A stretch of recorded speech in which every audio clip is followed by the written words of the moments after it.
آج مسلمانوں کے اندر، آج میرے اور آپ کے اندر یہ بہت کمی ہے. ہم لوگ اللہ کے ساتھ تجارت نہیں کرتے. میں اکثر کہا کرتا ہوں کہ ہم لوگ یہ دیکھتے ہیں کہ فلانا بندہ اتنا مالدار ہو گیا، امیر ہو گیا. بھائی اس امیر کو یہ تو دیکھو نا کہ وہ اللہ کے ساتھ تجارت کر رہا ہے. وہ 10 روپے خرچ کرتا ہے، اللہ اس کو 70 گنا عطا فرماتے ہیں. اور آج کا غریب اپنے اوپر اتنا ظلم کر رہا ہے کہ وہ اللہ کے نام پر 1 روپیہ بھی نہیں نکالتا.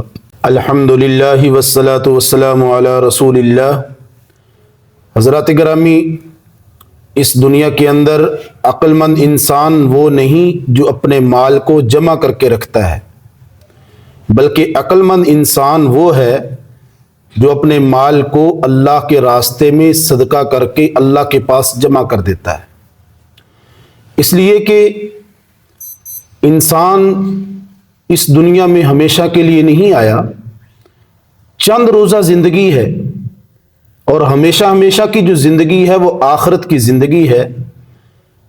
تو ہمیشہ کے لیے جو زندگی ہے اس زندگی کے لیے انسان کو مال جمع کرنا چاہیے، اور وہ مال وہی ہے جو اللہ کے راستے میں تقسیم کر دیا جائے.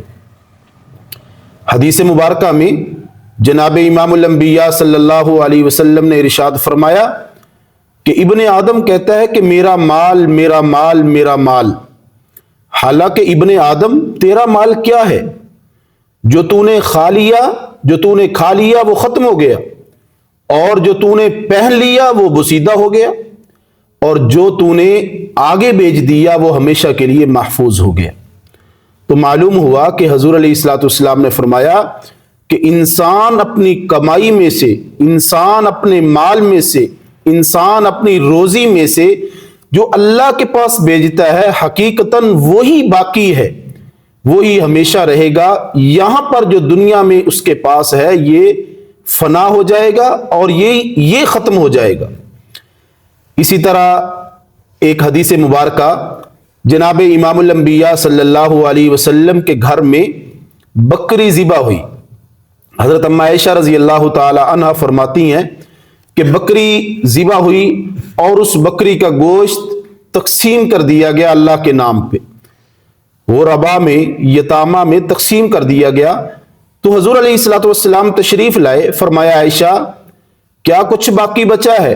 عرض کی یا رسول اللہ سب کچھ تقسیم کر دیا، بس شانے بچے ہیں، دستی کندھے بچے ہیں، یعنی تھوڑا سا گوشت بچا ہے. تو باقی ختم ہو گیا، یہ گوشت بچا ہے. تو جناب رسول اللہ صلی اللہ علیہ وسلم نے فرمایا عائشہ جو خرچ کر دیا، جو اللہ کے راستے میں دے دیا، حقیقتاً وہ بچا ہے، اور جو تیرے سامنے ہے وہ ختم ہو چکا ہے. تو نبی پاک صلی اللہ علیہ وسلم نے یہی بات سمجھائی کہ انسان جو کچھ اللہ کے پاس بھیج دیتا ہے وہ چیز ہمیشہ کے لیے محفوظ ہو جاتی ہے، لیکن جو انسان اپنے لیے یہاں دنیا میں خرچ کرتا ہے، اپنے لیے جمع کرتا ہے، بچا کے رکھتا ہے، وہ حقیقتاً وہ ختم ہو جاتا ہے. حضرات صحابہ کرام کا شوق اور ولولہ کیا تھا.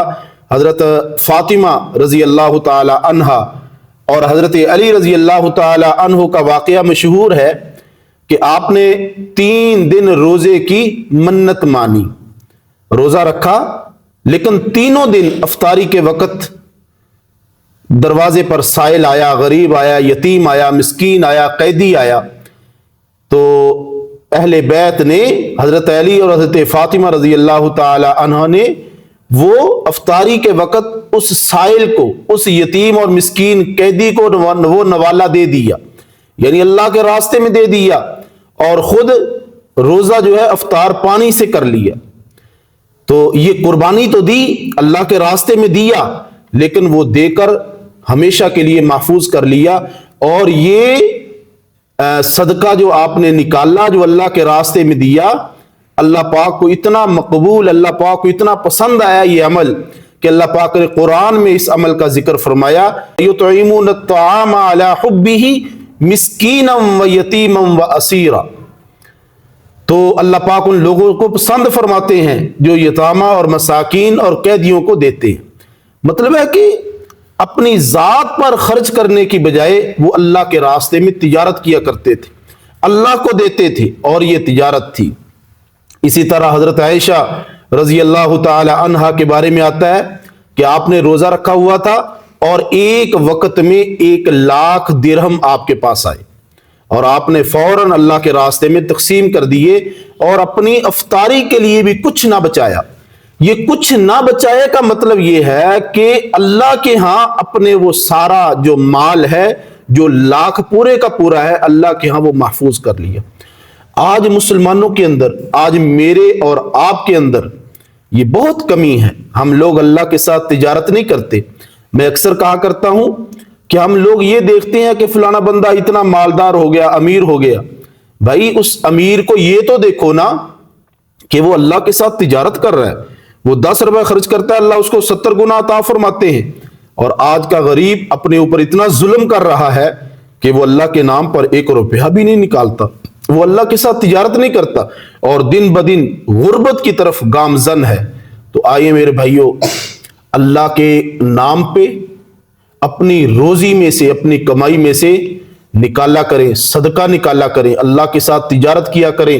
صدقہ نکالنے والا اللہ کے ہاں محبوب ہے اور صدقہ نکالنے سے انسان مصیبتوں سے چھٹکارا پا لیتا ہے اور صدقہ نکالنے والے پر اللہ پاک قبر کی روشنی کا انتظام فرما دیتے ہیں اور موت کی سختی ختم ہو جاتی ہے. اور صدقہ نکالنے سے گھر کے اندر، اولاد کے اندر، انسان کی اپنی زندگی میں، مال و دولت میں، کاروبار میں اللہ کے فضل سے برکت ہوتی ہے.